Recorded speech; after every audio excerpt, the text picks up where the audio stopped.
Mark Herschberg, welcome to the conversation today. Thank you for having me. It is my pleasure to be here. It is a pleasure to be with you. You're joining us from Manhattan. I'm south of Salt Lake City in Utah. And today we're going to be talking about what AI means for the labor market. This is such a hot topic, something that's super important. I think it's on every leader's mind. What does it mean for us individually, for our jobs, for the future of work as it impacts us? But what does it mean for our teams, how we lead our organizations, how we, staff, and how we project needs for the future?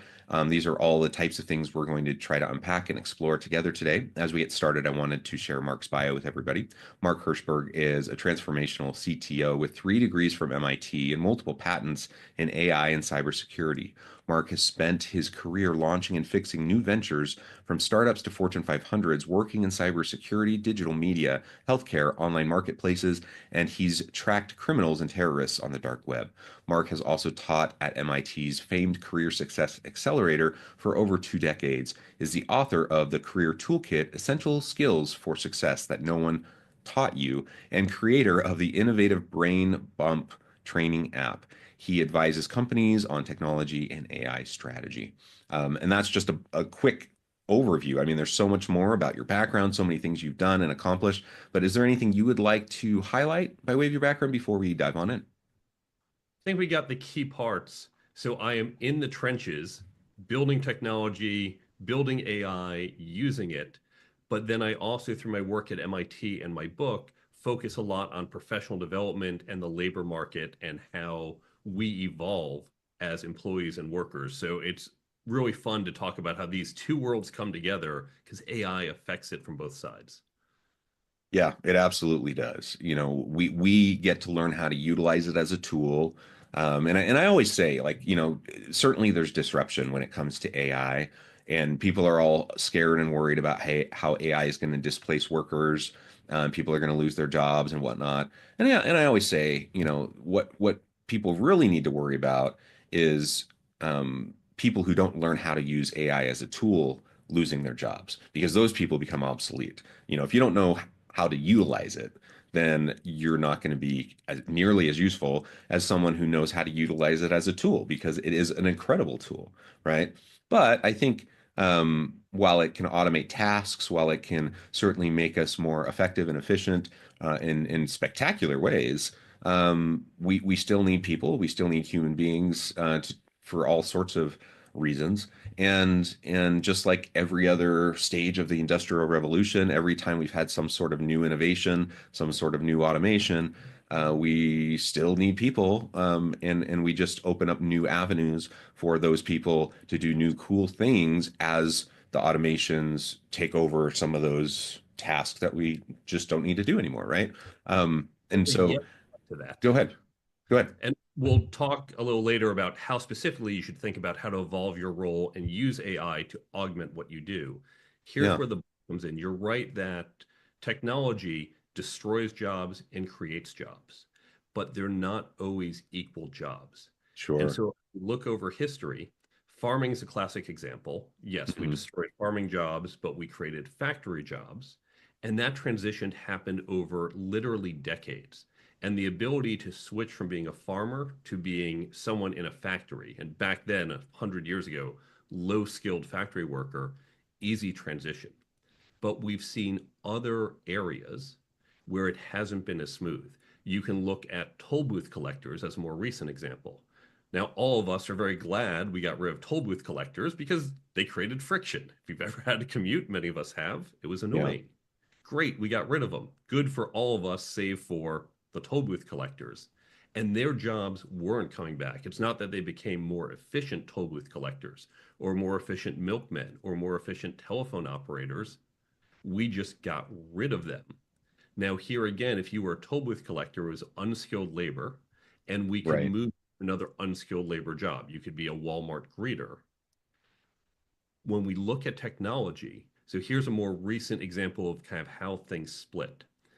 If you go back to 1995, the dawn of the dot-com era, you need a software developer, whether you were building a website Hmm. or whether you're building software, and you need a very expensive person. Now, we have evolved both. And in software, we've gotten a Hmm. lot more efficient. You can use far fewer people to build software. So that created downward wage pressure. That was counteracted by the fact that what used to be a $20 million project now became a $2 million project. And so Yeah. we got upwards wage pressure from, hey, let's do more of this. On the other hand, when you look at websites, once you build your website, and so I'm not talking interactive, I'm talking that front end, that marketing piece that your dentist office has, that a mid-sized accounting firm has. Once they built the website, it's kind of done. And so we didn't see increased demand. No one says, well, this is cheap. Let's build two websites. And so the cost of web developers that also got automated. You don't need a really technical person. You can now use off the shelf drag and drop software, but that's usually done by low cost people in Asia or Latin America these days because there wasn't that upward pressure. And so what we need to recognize, yes, long term, new jobs will be created, but how quickly will they be created? What is the transition to those new jobs that may create friction for people to be able to switch? And will there be demand as our given jobs don't go away, but we get more efficient, reducing the number of people? Is there upward pressure saying we need more of this, or is it fixed? Yeah, excellent points. Excellent points. And it's interesting, we've seen a dramatic shift, for example, over the last, well, 50, 60, 70 years, say in the US, for example, as we look at the sectoral composition of our economy, from predominantly an industrial sector kind of look at jobs to now we're a service industry, right? Service sector, economy driven, 85+%, I believe, types of jobs, financial service sector, tech sector, all sorts of service sector types of jobs, right? Some of those are still fairly low level, low skill level, remedial, um, easily replaceable types of jobs. Um, but by and large, many of those types of jobs have evolved into like not the types of jobs that were so easily replaceable, say 50, 60, 70 years ago, right? And so in part, it kind of just depends on like the types of things you do. And you gave some great examples of some of those types of things that, yes, those are probably more replaceable types of jobs because they're super repetitive.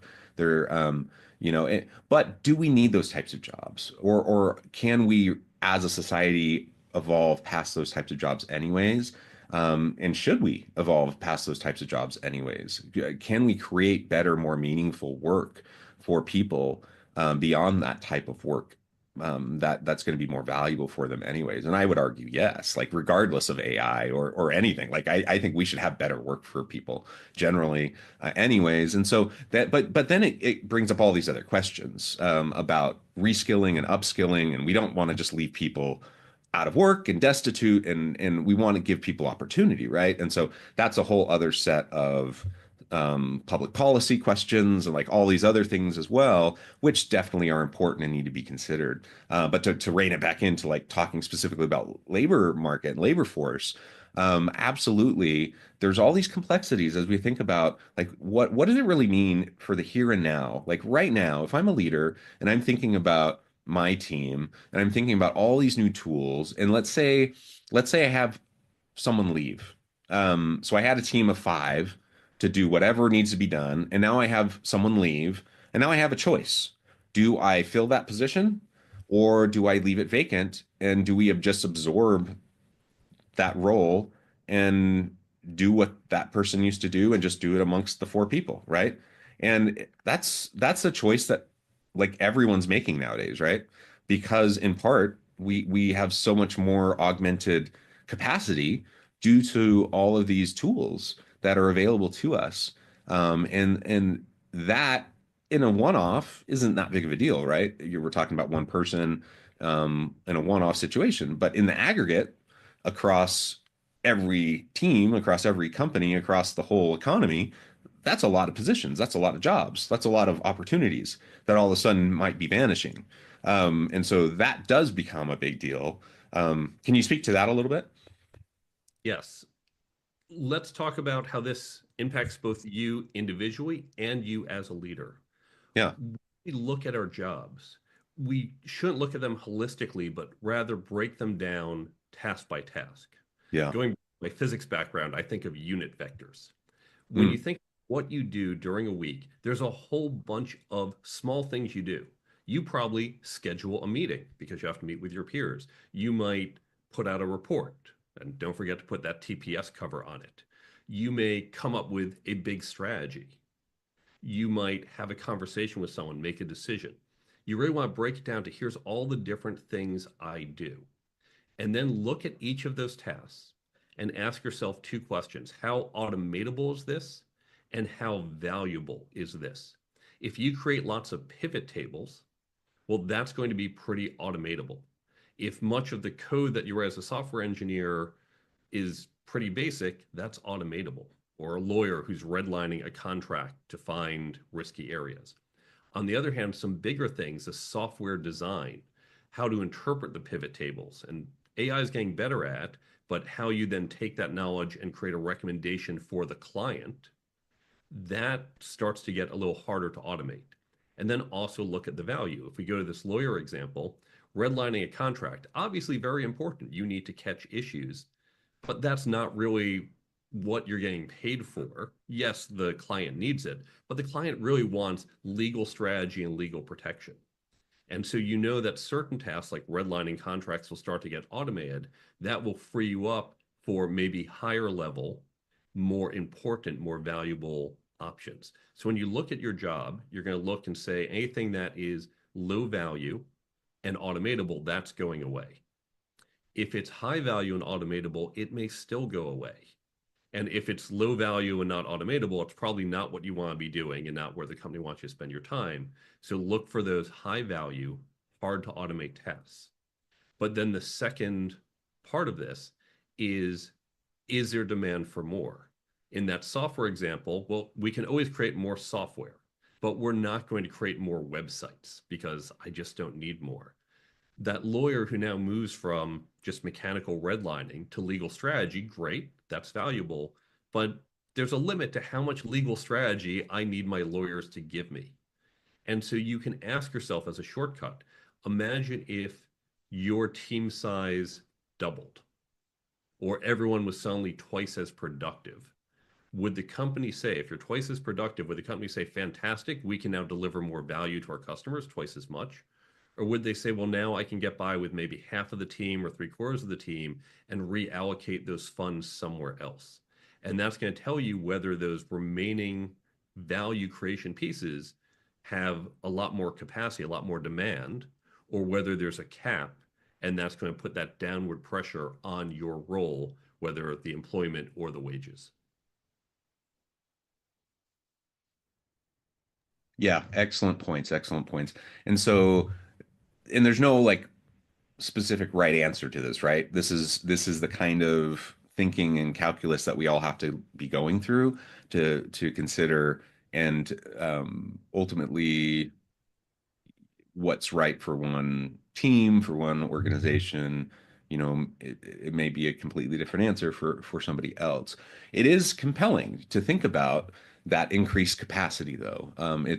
And I know for me as an individual, I love the idea of being able to replace those low value, highly repetitive tasks, with now the strategic, high value, creative types of things that I would much rather be spending my time doing anyways. Those are the things that bring me energy, that get me excited. Those are the things that I would love to spend all of my time doing. Now, don't get me wrong, every now and then I kind of like being able to like relax a little bit and just do some basic mind-numbing work, to just kind of like pass the time. Like I think everyone probably enjoys doing that sometimes a little bit, but for the most part, I don't want to be spending my time doing that stuff. I want to be doing meaningful, engaging, complex work. And that's what these tools, that's what AI and that's what other automative tools are allowing us to move towards.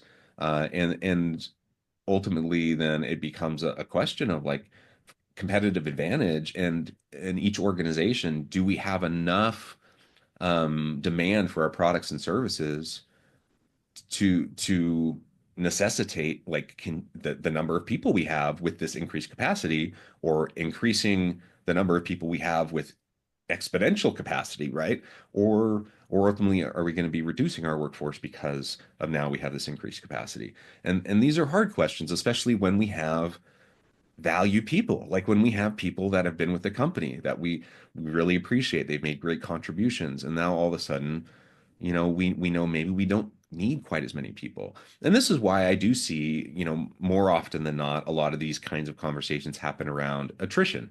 So someone leaves, and then all of a sudden we reevaluate and we're like, do we really need to fill that position at this point? And a lot of times in the last year or two, a lot of people are saying, I don't think we need to fill that position at this point, because of these new the new increased capacity. And I get it. I totally get that. But that also spooks people because then they see that and then they're like, ooh, is my position next?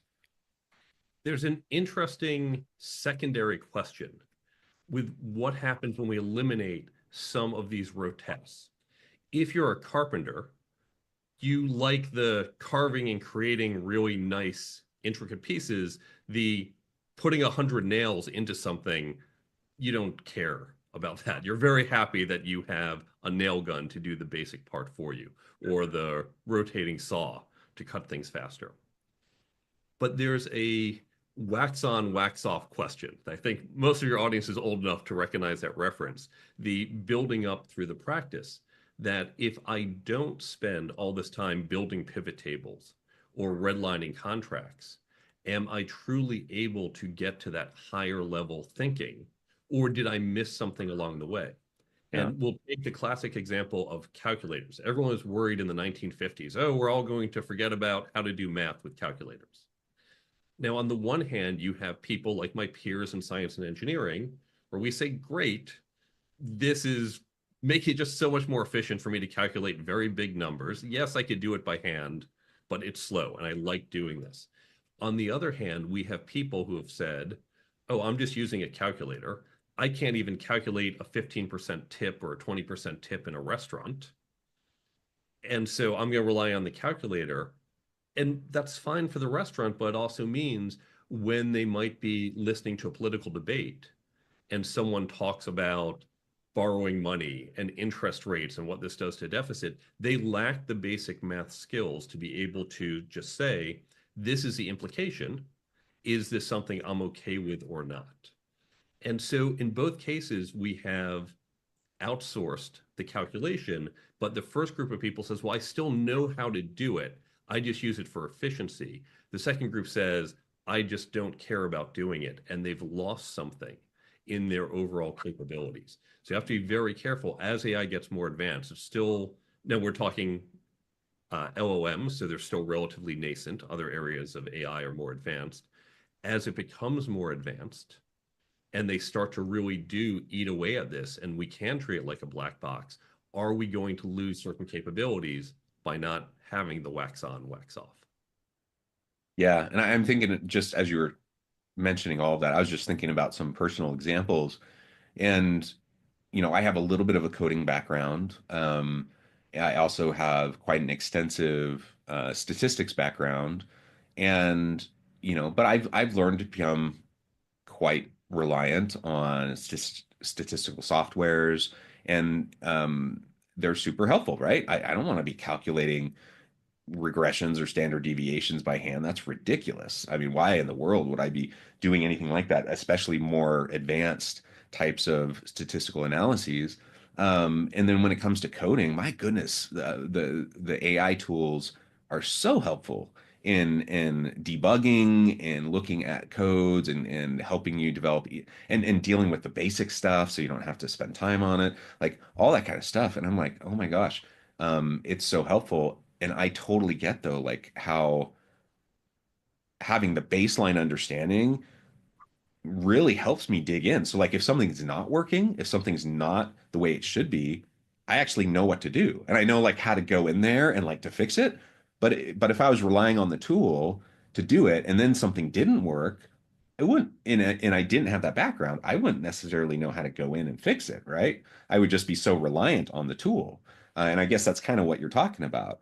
And so then, yeah, that does bring up the point that we're always going to need those experts. And we for example, like Amazon, the Amazon fulfillment center warehouse, more and more automated. We have these robots going and finding stuff. You still need that.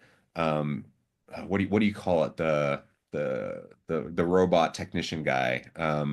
There's a term for that. Robot technician, someone, Yeah. someone There's a there at fancy word for it. I can't remember. But anyways, but you have to have those people, right? Because things don't always work. No matter how good the technology is, it doesn't always work. And so now you have to have those people to be able to do that, who have like this detailed expertise. And yeah, it's just such an interesting way of thinking about these things. And you're absolutely right. Every time we have these advances, there's always the potential to lose something along the way if we're not careful. And it's not always bad. Just to provide a counterexample, let's Yeah. go back to cars. 100 years ago, if you had a car, you really needed to understand how it worked. You had to Yeah. open up the engine and turn the crank and make sure everything was just right. And they have advanced. Now, even if you go back about 50 years, most people who drove cars understood the mechanics of how it worked. Hmm. And today, cars are pretty advanced. In fact, even if you understand the mechanics, there's so much electronics, you probably can't yourself go in and fix it. And for the most Nope. part, that's okay. I have enough engineering background. I know how cars work, but boy, if I really had to take apart and repair an engine, I'm out of luck. But that's okay because cars have become such a black box that for the most part, I don't have to worry about that. And I can change the oil, I can put in gas, I can put in wiper fluid as needed. For anything more advanced, like realigning the brakes, okay, I can take it to a technician, and that's sufficient. Now, even so, we do know that certain people, race car drivers, they don't just say, well, I'm very good at driving. They really do know how to take apart that car. They know every bolt on it because they're trying to get the high performance. And they, in their specialized area of high performance, they need that knowledge that you and I don't need just to drive the car to and from our office. Yeah, yeah, absolutely. Great example. Well, Mark, this has just been a really great conversation. We've only scratched the surface. There's a whole lot more to discuss, but we've started the conversation. As we wrap things up for today, I just wanted to give you a chance to share with the audience how they can connect with you, find out more about your work, where they can find your book, and then give us a final word for today. Two places you can find me. First is on LinkedIn. So linkedin.com/in/Hershey, Hershey, or just Google my name and you'll find me there. And I'm very happy to talk about what you're trying to do in AI and what challenges you might be facing. For my book, the website is thecareertoolkitbook.com. If you go to that website, not only can you see the book, which is available on Amazon and in bookstores, but you can also get a whole bunch of resources. I write weekly articles there. So if you go to the blog section, you can see a bunch of articles and you can sort by category. Maybe you want the networking topics or the leadership topics or the technology topics, because a lot of what we've talked about, I have a number of articles that go much more in depth. How to think about this, how to prepare your career for it, how to bring AI into your company safely and effectively. So all of that is at thecareertoolkitbook.com. Wonderful. Thank you so much, Mark. It's been a real pleasure. I encourage the audience to reach out, get connected, find out more about what Mark can do for you. Check out the book. And as always, I hope everyone can stay healthy and safe, that you can find meaning and purpose at work each and every day. And I hope you all have a great week.